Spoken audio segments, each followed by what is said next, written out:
Jai Shri Ram. Now we come to Canto 98.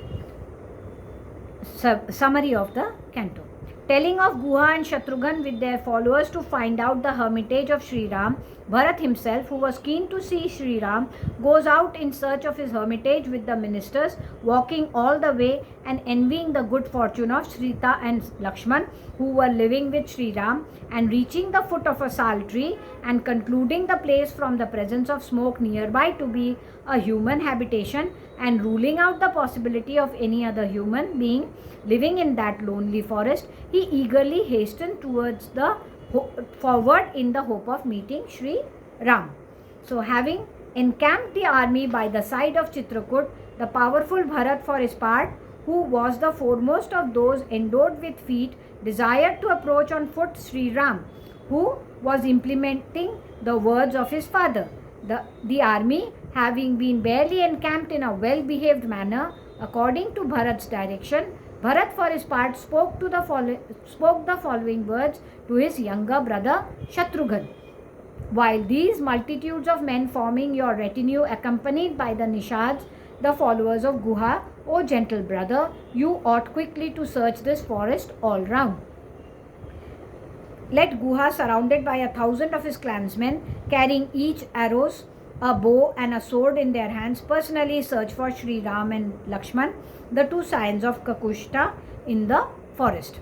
In the company of land and surrounded by ministers and citizens, preceptors and other Brahmans, I shall personally go round the whole forest on foot. There will be no peace to me until I see Sri Ram or the very mighty Lakshman or the highly fortunate Sita, a princess of Videha territory. There will be no peace of mind to me until I look on the well-known blessed countenance of my elder brother, shining brightly in the full moon and distinguished by eyes big as lotus. Accomplished of purpose, indeed is Lakshman, a son of Sumitra, who beholds the highly resplendent face of Sri Ram, resembling the clear moon and marked with lotus-like eyes. There will be no peace of mind for me until I hold firmly on my head the lotus-like feet of my elder brother, adorned with the marks of royalty. There will be no peace of mind to me until Sri Ram, who deserves the kingship, is installed on the ancestral throne, duly consecrated and wet with water after a ceremonial bath forming part of the consecration. The highly blessed Sita, a princess of the Videha territory, the daughter of Janak, who follows in the footsteps of her husband, the protector of the earth extending up to the ocean, has accomplished her object. Highly blessed is this mountain, Chitrakoot, ranking with the Himalayan range on which dwells Sri Ram, as does Kubera, the god of riches, in the Chaitra Ratha garden which delights him. This forest, which is difficult to access and is infested with beasts of prey, and which the great King Ram, the foremost of those wielding arms, is occupying at present, is surely accomplished of purpose. Saying so, the mighty armed Bharat, a jewel among men, who was endowed with exceptional glory, entered the great forest only on foot. That jewel among the eloquent passed through clusters of trees grown on mountain peaks, trees whose tops were full of blossoms. Hastily climbing up a sal tree, standing up on the Chitrakoot mountain, he saw a towering column of smoke issuing from fire in Sri Ram's hermitage. Perceiving the smoke and concluding that Sri Ram was there, the glorious Bharat with his kinsman Shatrughan rejoiced like one who had reached the end of an expanse of water. Seeing on the Chitrakoot mountain the hermitage of Sri Ram, frequented by holy men, and sending back to the camps the troops that had been sent by him in search of Sri Ram, the high-souled Bharat, for his part, proceeded with quick steps along with Guha to meet Sri Ram. Thus ends Canto 98 in the Ayodhya Kand of the glorious Ramayana of Valmiki, the work of a rishi and the oldest epic. Now we come to Canto 99. Summary. Requesting Vashishtu to fetch his mothers and pressing forward, Bharat reaches the hut made of leafy twigs in which the three exiles were living.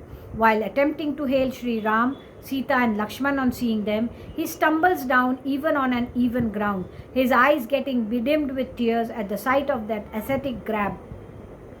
Sri Ram hastens to lift him up and clasps him to his bosom. Sumantra and Guha as well meet Sri Ram and Lakshman. Now this chapter. The army having encamped, Bharat for his part, keen as he was to see his elder brother, then proceeded to see him, pointing out the way to Shatrughan, the marks indicating the presence of a hermitage nearby. Requesting Sage Vashishta in the following words, "Pray, fetch my mothers promptly." Bharat, who was fond of his elder brother, hastily pressed forward. Sumantra too, on his part, closely followed Shatrughan, for an ardent longing for the sight of Sri Ram possessed his heart too, as Bharat's. Even while proceeding, Bharat, who was now radiant with joy at the prospect of meeting Sri Ram, beheld the hut made of leafy twigs, belonging to his elder brother, and built after the style of hermits' dwellings, as well as another cottage enclosed with a wooden wall and provided with doors, intended for Sita, so the tradition goes. In front of that hut, Bharat saw at that time horn pieces of wood, as well as flowers gathered for worship. He also perceived tokens for indicating the way made on trees here and there, with blades of kusha grass and strips of cloth by Lakshman and Sri Ram while returning to the hermitage from the riverside after a bath or with water fetched from the river. He further beheld in the vicinity of that cottage large heaps made of dried dung of deer and wild buffaloes for protection against cold. Nay, even while going, the mighty armed Bharat, who was full of glory, spoke with delight as follows on that occasion to Shatrughan as well as to those ministers that had accompanied him. I believe we have reached that region of which Rishi Bharadwaj spoke to us. I conclude the river Mandakini not to be very far from the place. Since strips of cloth are seen fastened on to the trees high up, this may be the path provided with identifications by Lakshman wishing to go out for a bath or in order to bring water from the river at odd hours. Nay, on this side do swift-footed elephants, distinguished by huge tusks, roam about, trumpeting at one another in the flanks of the mountain. There can be seen the thick smoke of the sacred fire, which ascetics in a forest seek to preserve incessantly for pouring oblations into it both morning and evening. Here I shall be able to see Sri Ram, a scion of Raghu, my elder brother, a veritable tiger among men, who shows respect to his elders, highly delighted like an eminent sage. Then, going a while, the celebrated Bharat, a scion of Raghu for his part, reached Chitrakoot on the banks of the Mandakini and spoke as follows to the men that had accompanied him. Having reached a lonely place, Sri Ram, a tiger among men, a ruler of the people, sits delighted on the bare ground in the posture of a hero, with his left foot placed on his right knee. Who be to me my birth along with my life. Fallen in adversity, the shape of being deprived of his inheritance and exiled, on my account, Sri Ram, a scion of Raghu, the protector of the world, who is possessed of great splendor, is dwelling in the forest, having completely given up all enjoyments. Reviled thus by the world, I shall fall at the feet of Sri Ram, Sita and Lakshman today with a view of propitiating them. Wailing as aforesaid, the celebrated Bharat, son of Dashrath, beheld in that forest a large and holy hut of leafy twigs, pleasing to the mind and thatched with abundant leaves of sal, palmyra and ashwakarna trees, and thus appearing from a distance like an extensive altar, softly overspread with blades of kusha grass in a sacrificial performance. The hut was adorned with very strong bows, plated with gold at the back and shining like rainbow, nay, instrumental in accomplishing great deeds and capable of causing pain to the enemy.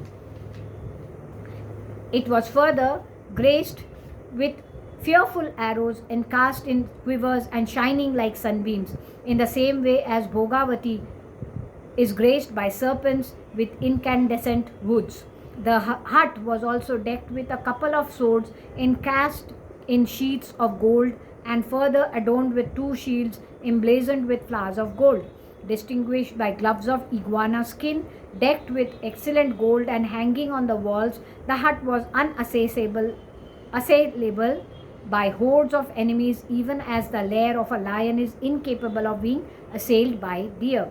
In that habitat of Sri Ram, Bharat also beheld a spacious holy altar inclining towards the southeast and with a lighted fire placed on it. Fixing his gaze a while, Bharat for his part described his elder brother Sri Ram seated in the hut wearing a round mass of matted hair on his head. He saw the said Ram wearing the skin of black buck and clad in a strip of bark and resembling fire in brilliance, seated close by. He saw the mighty armed Sri Ram, the protector of the earth, extending up to the ocean, who has shoulders resembling a lion's and eyes resembling a pair of lotuses, and was given to the practice of virtue, seated like the eternal Brahma on a levelled and squared piece of ground strewn with blades of sacred kusha grass, along with Sita and Lakshman. Overwhelmed with agony and infatuation, the glorious Bharat, son of Kaikeyi, whose mind was given to piety, rushed towards him on seeing him. Distressed at his very sight, he wailed as follows in a voice choked with tears, unable as he was to restrain his agony through firmness and failing to articulate words. Here is that very elder brother of mine, sitting in the company of wild deer, who deserves to be attended upon by ministers in a royal assembly. The same exalted soul, who was used to wearing clothes worth many thousands in the city of Ayodhya, puts on this forest today pieces of deerskin, one about his loins, the other as an upper garment, discharging his sacred obligation towards his father. How does the self-same Sri Ram, a sign of Raghu, who ever adorned his head with beautiful flowers of every description, endure now this burden of matted locks on his head? He who deserved to acquire merit through sacrificial performances undertaken as enjoined by the scripture is striving after merit earned through mortification of the flesh. How is this person of my celebrated elder brother, which used to be adorned with sandal paste of great value, is now covered with dirt? Sri Ram, who deserves all kinds of comforts, has met with this misfortune on my account. Woe to my life, condemned by the world, cruel as I am.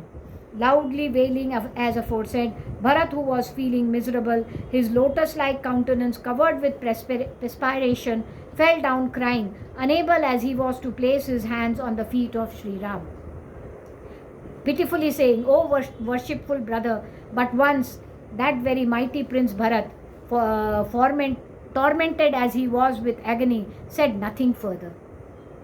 Nay, crying at the top of his voice, my noble brother, only on perceiving the illustrious Sri Ram, he could not speak further. His throat choked with tears. Shedding tears, Shatrughan as well as bowed down at the feet of Ram, and closely embracing them both, Sri Ram too began dropping tears. The two princes, Sri Ram and Lakshman, then embraced Sumantra as well as Guha in the forest, even as the sun and the moon conjoined with Venus and Jupiter in the heavens. Perceiving the aforesaid princes, who deserved to ride on lordly elephants, come together in that forest, all those dwellers in forest for their part began to shed tears, totally giving up joy born of blessed sight. Thus ends Canto 99 in the Ayodhya Kand of the glorious Ramayana of Valmiki, the work of a Rishi and the oldest epic. Jai Shri Ram.